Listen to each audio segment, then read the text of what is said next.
I am a 32-year-old male whose family owns and operates a chain of restaurants. My grandfather started with a single diner, and it grew over the years into a regional empire. I have always known that I would be part of the family business.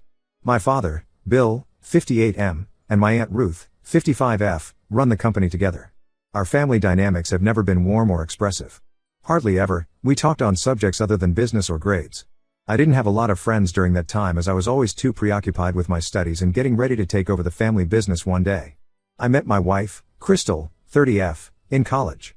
She was very outgoing and social, which is just basically the opposite of me. Crystal noticed me in class and took it upon herself to bring me out of my shell. She was my sole friend and she made me social the years I was in college. So it was after graduation that I decided Crystal was the one. So I asked her out, and she claimed she felt the same way towards me too, and that was how we started. I would take her home to meet my family, who, when she was around, seemed to like her. But the moment she left, they would start talking about how she wasn't from a restaurant background and that she didn't meet our standards. I was really angry but chose not to confront them then and there. I whisked Crystal off to her favorite beach for the weekend and then popped the question. She was surprised but said yes happily. I did text my family to tell them that Crystal and I were now engaged, but they didn't say too much, which I took as a good sign.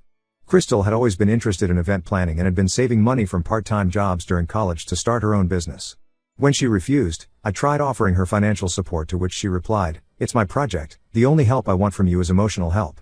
My family, however, began to pile on the pressure in regard to the wedding. They wanted it to be a big social bash to make a statement amongst their aristocratic set of friends and associates in business. And when they got the feel that Crystal belonged to a middle-class family, they asked me to persuade her not to mention her family at the reception that they were arranging. I was nauseated by their attitude. Crystal is very family-oriented, and I wouldn't want to crush her world by telling her the truth as to what they originally wanted to take from my family. I told her a white lie, that I wanted to have our wedding somewhere private just for us two. Shocked, she asked about our family's involvement, to which I responded that it had been a huge dream of mine, and the family was okay with it. The following weekend we found ourselves in one of those picturesque mountain resorts, which cater to private weddings, and, in this case, had one scheduled for us. Immediately after, I called my parents. The news had meanwhile spread among my family. They were not particularly happy about it but decided to treat my decision as a planned one so as not to lose face. The day right after our honeymoon, Crystal went to her parents' place for a few days, and I went over to my side of the family's house. Naturally enough, I had to listen to my father and aunt on the topic of getting married without informing them or getting married in their absence. Once again, I had my chance to prove my words correct about speaking ill of Crystal. Well, it appears I had startled them with my frankness and was able to veer into a conversation with them on arranging a Thanksgiving dinner as a replacement for the wedding dinner. But honestly, I didn't want to be in this show at all and just did the whole thing for the sake of it because I know this could be a great networking possibility for Crystal's new business. My mom, Linda, 56F, my Aunt Ruth, and my cousin Tyler, 28M, were in charge of planning the event. It was nearing dinner time, and I knew that the time had to come when I should reveal the true mean faces my family made toward Crystal, but she surprised me really. She believed that from the start of the proposal, suspicion grew in her, but she chose to trust me. She said that she did what was coming. The Thanksgiving dinner was mixed. On the good hand, some of the guests were really interested in Crystal's business. On the bad hand, I can just scarcely recall my family talking to us for the night beyond Tyler. No sooner had the guests left, than my father called me into his study. I fully expected to be given some position in the family business now that I was married, as was tradition. But instead, my father said that it was my Aunt Ruth who was going to run the business since she had new ideas, and that I had been too busy with my marriage. I was in shock, and began to tell them the years of work I had put into this position. My father just replied that I was serious about the job, which was evident in the way I had married Crystal without thinking about the family reputation. Then he went on to disparage Crystal's small-time event planner business. My blood boiled, but I couldn't feel the words. I stood up and walked outside for a breath of fresh air, and my mom followed. Crystal had remained in the study and had quite the fight with my father about how they treated family. He laughed in her face and told her she and I could try becoming part of the family once she was on par with them. Crystal was upset, and so we returned to pick me up. We left and drove straight home. The day after, I phoned my father to tell him that nobody talks to my wife like that. He wouldn't talk about it. I left messages with my other family members about what had happened, and only my mother returned my call, pleading with me to calm down. She was the one who said we should move on for our peace of mind, and I went for it. We decided to just settle with our respective jobs because a busy mind preoccupies oneself with things that are genuinely worth our while. For months, my family was distant, and except for my mother calling a few times to know how we were doing, we hardly spoke to each other. During that period, I was helping Crystal with her business network, and her event planning was doing great. She was the talk of the town with the most unusual parties and truly unforgettable events. The speed at which she added customers was nothing short of incredible. In the space of a year, she had been profiled in a local business magazine as one of the rising entrepreneurs to watch.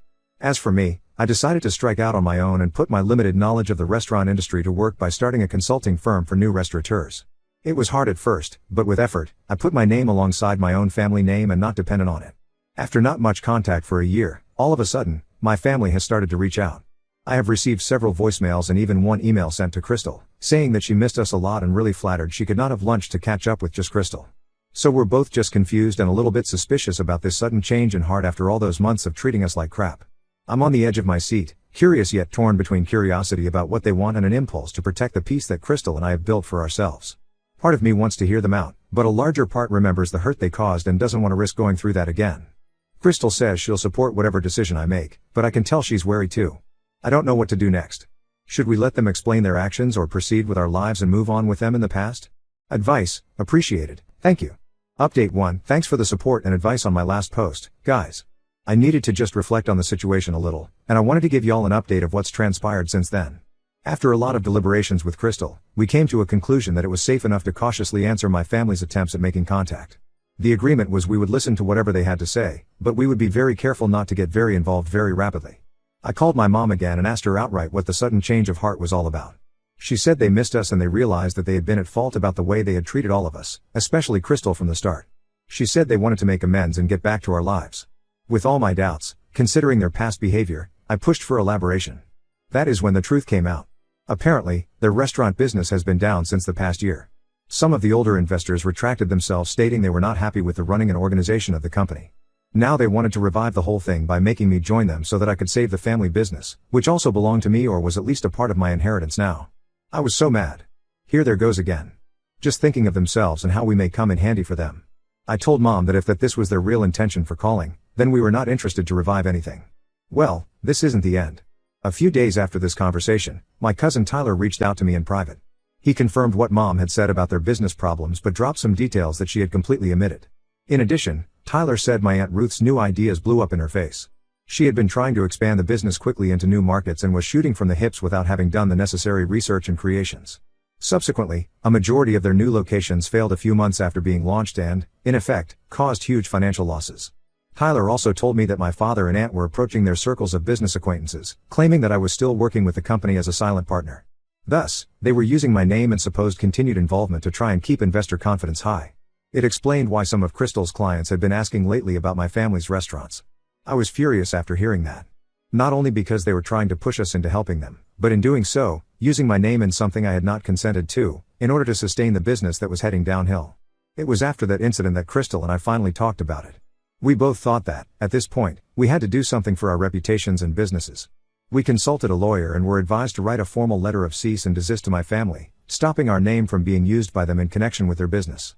We also prepared a public statement for our professional social media, outlining that neither he nor I had any association with my family's restaurant chain. Again, an unusually hard decision because it meant putting the fracture in my family very public, but important for the protection of our own professional integrity. The fallout from this was huge. My father called me, oscillating between anger and pleading. He said I had betrayed the family, then in the very next breath, he would beg me to consider and come back to help them out. I stood my ground, saying that their actions had consequences and we were merely protecting ourselves. My mother and aunt called, too, trying to lay a big guilt trip on me about family loyalty and how I was ruining my grandfather's legacy. I told them exactly how they were the ones who pushed me away and now face the consequences of their poor decisions. Tyler has been so supportive through all this drama. He has been updating me on what is going on in the family and the business. He even hinted that, in such a case, he might as well leave, too, since he no longer believes in my father's and aunt's management. Crystal and I are barely hanging on. Her event planning business barely managed to stay afloat, and my consulting firm has gotten by with picking up more clients. We both put our minds to work and tried to take care of each other as best as possible. We're also taking other precautions to protect ourselves. We have retained a PR firm for reputational management in case something blows up, and we're doing double and triple diligence on researching potential clients and business partners to ensure that none of them are affiliated in any way with the operations my family has been involved in. It's been really rough these past couple of weeks, but we've been staying strong. Seeing how my family's efforts to reconnect with us were only for personal gain, in a way it did reinforce the determination we already had to have nothing to do with them. Surely, I will keep you posted if it will have developed into something significant already. Thanks to everyone once again for your support and advice. It truly means more than you can believe right this moment. Update 2. It's been a while, Almost some months since the last update, and so much has happened. I just wanted to drop in here and let you all know what's been going on. Well, the good news first, Crystal is pregnant. We are absolutely in joy and on our way to parenthood. We came to know this a few weeks back and have been preparing for this new beginning in life. Her event planning business turned out so well that she was able to hire a small team, so she will be able to ease off a little during her pregnancy. My consulting firm is also growing at a steady pace. I started taking a few high-profile clients, which got us noticed very quickly in the industry. It feels great to be successful on your own terms without trading on your family's name. Now for the not so good. Although my family has lightened up a lot after the cease and desist letter and public statement that we made, they haven't completely backed down. They are very subtle but real troublemakers. We learned through Tyler that my father and Ann had been spreading rumors in their business circles that Crystal's success is all about connections they provided her. That we have good relations and our public distancing was just for show. This has raised some issues of ambiguity among our clients and business partners. We have had to spend too much time trying to tell others that we are not involved in the business of my family, that Crystal's success is something on her own. To make things worse, my mother came by our house unexpectedly last week.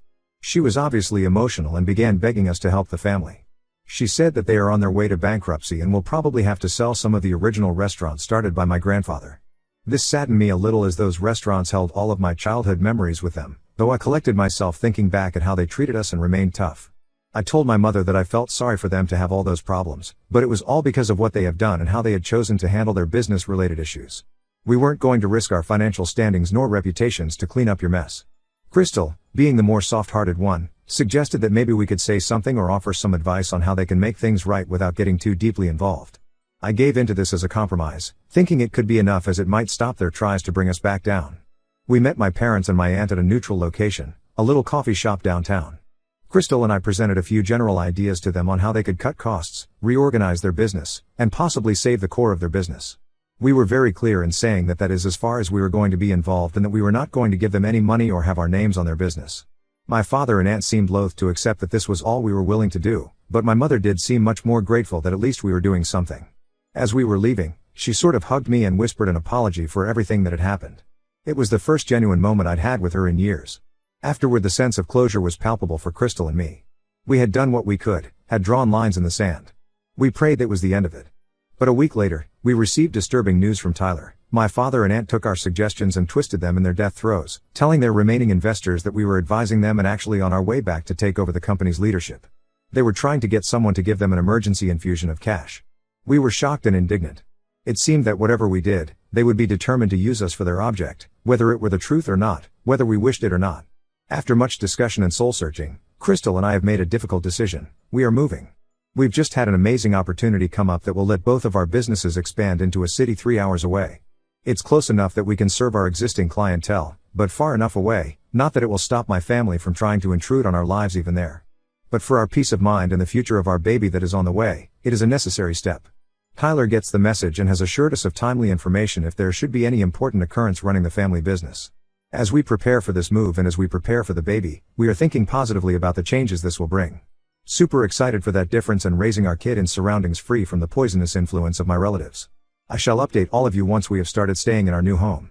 Thanks for all the support which you all are providing in this journey. Update 3. It's been about half a year since my last update. The first and most important one is that Crystal and I have acquired a new little human. We're now the very proud parents of a beautiful baby girl named Sophia, who entered the world 3 months ago. She is absolutely perfect, and becoming her parents means the most wonderful feeling of joy, sleepless nights, and love greater than we ever thought possible. We moved to the new city about a month before Sophia was born. Talk about crazy. Because obviously, too, Crystal was heavily pregnant with all our possessions packed into boxes. We were in that time of rushing ourselves and trying to get everything just right. And the new house is just awesome. Slowly, we are adapting to living in it. Both of our businesses relocated perfectly fine. We have retained most of the clients we had back there and are beginning to form new ones over here. In everything regarding home, it has been pretty quiet since we moved. The distance does help in keeping our boundaries. We had just one big incident that I would like to share with you. A week after Sophia was born, my mother somehow managed to find our new address, actually showing up there unannounced. We believe either because of some well-meaning but misguided distant relative or my brother, who I strongly suspect from the beginning was covertly feeding her information. Walking through the door with gifts in her hands and tears in her eyes, she begged to see her granddaughter. Crystal and I stepped back in shock. After all that occurred, neither of us had said a word to my family about the pregnancy and birth. Crystal, being as sweet as I suppose one can be, agreed to let my mother into her apartment to see Sophia for a moment. On her visit, my mother apologetically kept sorely regretting everything that has happened. She told the family business had finally gone bankrupt, and in the process of losing everything she lost, as she fully realized she has left the hugest part of family, me and children. She said she had left my father as she couldn't bear the toxic environment. I was feeling sorry for her a little, yet telling her definitely that one visit could not indemnify years of wrong treatment. I mentioned that if she really wanted to be in Sophia's life, it would take proving for a while that she had really changed. We agreed to very limited, supervised visits, starting with video calls. Ever since, we have had a few video calls with my mother. She genuinely does seem to have seen the light and wants to be a better person and grandmother. However, we remain skeptical. No visits have been made in person, and we pointedly stated that if she sought to involve us in family issues or business, we would cut off contact again without any further ado. And as for the rest of my family, we have heard through my mother that the situation has got worse. My father and my aunt are both going to be charged with legal cases. Apparently they made these somewhat questionable financial decisions in their desperate attempts to save the business. Tyler left the company and is trying to get a fresh start on his own, just like I did. Crystal and I are both really settling into this new life in Westcliff. Her event planning business is pretty lucrative in this new town. Actually, she has been convinced by some friends to think about writing a book on how to creatively plan events following a budget. My consulting firm is doing well, and I may even hire an associate to help with my workload. I am emotionally stable from top to bottom, mostly in realizing how grateful or appreciative of life I am to have her in my life, through the hustle. More importantly, we are enjoying each second with little Sophia. Watching her grow and discover the world around her is just the most amazing experience. We are determined to make a loving, stable environment for her, free from the kind of family drama I grew up with. We're also making a circle of friends here, who actually feel more like a family than my blood relations ever did. It's good to be surrounded by people who value us for who we are, not because of what we can do for them. Just thinking over it all, what happened in the past couple years left me filled with some sorrow, both at the loss of family relations and happiness, mostly at how Crystal and I stood by, creating a path of life. Some challenges that we meet in life could really have torn us all apart, but in turn, they have only brought us closer. I don't want to predict the future of my family. Perhaps my mother will continue progress in order to benefit from life with us. Probably my father and aunt will get punishment for their deed and realize how bad it was. Or maybe we will live on as we do now, for the most part, separately from them. Despite all, I am in no doubt that Crystal, Sophia, and I will be there for each other. We've become our tiny family unit, built on so much love, respect, and support for one another, if anything. End of line. Thank you to all of you for your support throughout such a long and complicated journey. Advice and encouraging words were received, and worth more than you probably know. So though we might very well not update for a while, do know that we're doing well. It's a happier life than ever.